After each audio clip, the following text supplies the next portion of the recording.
Bismillahirrahmanirrahim. Babul ihsani, bab menerangkan ihsan dalam nazam al-qawaid ad-diniyah wa syar'iyah. Babut ta'rif, bab menerangkan pengertian anil ihsani, tentang ihsan. Definisi ihsan. Nazamnya begini. Al-ihsanu tazkiyatun fil ibadah wa kullu syai'in wal a'mali lillah anta budallaha ka'annaka tarah illam takun tarallaha yarakallah. Adabnya begitu. Al-ihsanu, adapun ihsan tazkiyatun adalah proses membersihkan fil ibadati, di dalam ibadah. Jadi ihsan itu adalah proses pembersihan. Jadi ibadah itu seumpama pakaian, itu dibersihkan supaya tampak bersih, ya. Tidak ada noda, tidak ada kotoran. Kemudian wa kullu syai'in, dan segala sesuatu, wal a'mali, dan perbuatan, lillahi, semua semata karena Allah. Jadi ihsan itu proses pembersihan di dalam ibadah, sehingganya setiap sesuatu dan perbuatan yang ada pada diri orang itu lillahi, ikhlas karena Allah. Nah, prakteknya bagaimana? Anta'budallah, jika engkau beribadah menyembah Allah, ka'annaka, seakan-akan engkau tarahu, melihatnya.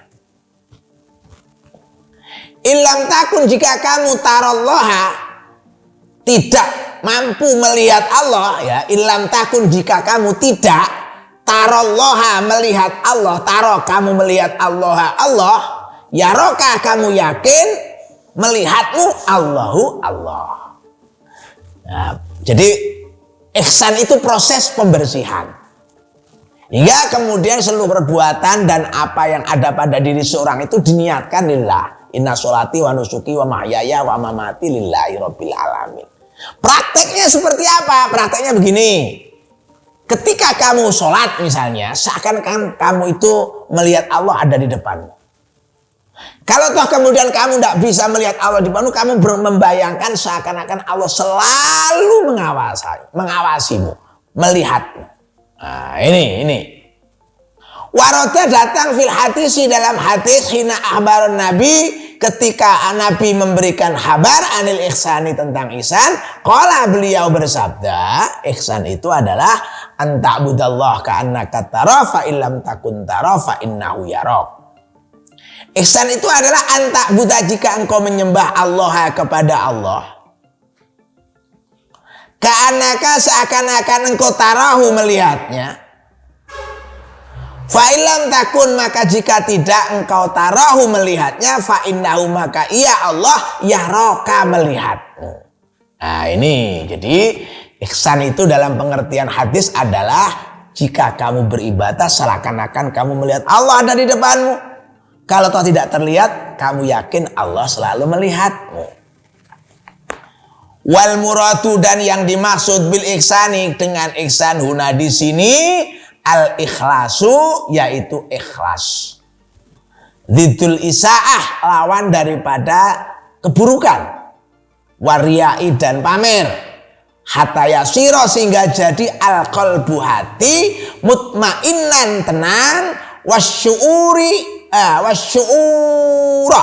dan merasakan bimuraqabatillahi, selalu dilihat oleh Allah, diawasi oleh Allah. Jadi yang dimaksud ihsan di sini adalah ikhlas. Nah, ikhlas itu adalah lawan daripada keburukan. Jadi ihsan itu lawan daripada keburukan dan riya. Nah, hingga kalau kemudian orang berusaha hati menjadi tenang dan dia merasakan selalu dilihat Allah, maka disitulah kemudian dia itu sampai pada tingkatan ihsan. Makanya kalau syukur bimuraqabatillah itu begini. Orang kalau di masjid itu kan gangguan kemaksiatannya lebih rendah dibanding kalau di kantor atau di pasar. Tempat-tempat di mana orang tuh bekerja, itu gangguan keimanan tuh sangat tinggi di sana.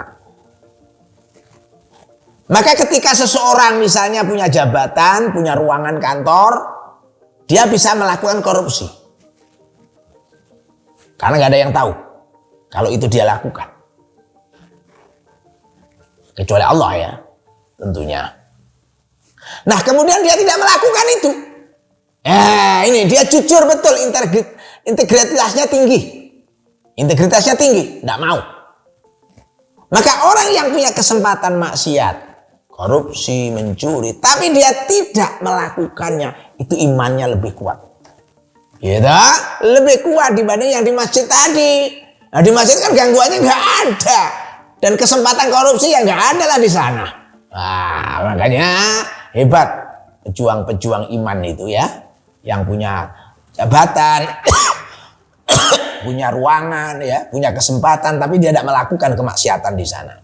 In ahsana, ya, in ahsana jika berbuat baik, al abdu seorang hamba bil ibadati dalam ibadahnya, memperbaiki ibadahnya. Summa ahsana lalu ia juga memperbaiki fil muamalati di dalam pergaulannya. Li adai hukukil khalqi untuk memenuhi hak-hak makhluk bibadli jami'il manafi'i dengan menyerahkan seluruh hal yang bermanfaat, karena maka ia, jadi in ahsana al abdu, in ahsana jika berbuat baik al abdu seorang hamba bil ibadati untuk dalam beribadahnya. Suma ahsana lalu memperbaiki fil muamalati pergaulannya, li adai hukukil khalqi untuk memenuhi hak-hak makhluk bibadli jami'il manafi'i dengan menyerahkan segala hal yang bermanfaat, karena maka ia al abdu tadi muhsinan disebut orang yang baik, taman yang sempurna. Kama waroda seperti yang tercantum fi suratil Baqarah dalam surat Al-Baqarah ayat mi'ah khamsa wa tis'in 195. Wa anfiku dan infakkanlah fisabilillahi hartamu di jalan Allah. Wala tulku dan jangan kalian lakukan biaidikum dengan tangan kalian ila tahlukati berbuat kerusakan. Wa ahsinu dan berbuat baiklah kalian, innallaha sesungguhnya Allah yuhibbu menyukai al-muhsinina orang-orang yang berbuat baik. Jadi jika seseorang itu memproses dirinya untuk baik dalam beribadah, baik di dalam muamalah, dengan memberikan kemanfaatan kepada orang lain, ia adalah muhsinan, disebut orang yang baik, taman sempurna. Maka Allah menyatakan berinfak di jalan Allah, tidak berbuat rusak di muka bumi, itu adalah ihsan, muhsinin. Nah, makanya jadilah pribadi-pribadi yang muhsinin, pribadi yang menjunjung tinggi keharmonisan, di mana orang tidak melakukan kerusakan dan mau mendermakan hartanya di jalan Allah. Alhamdulillahirabbil alamin.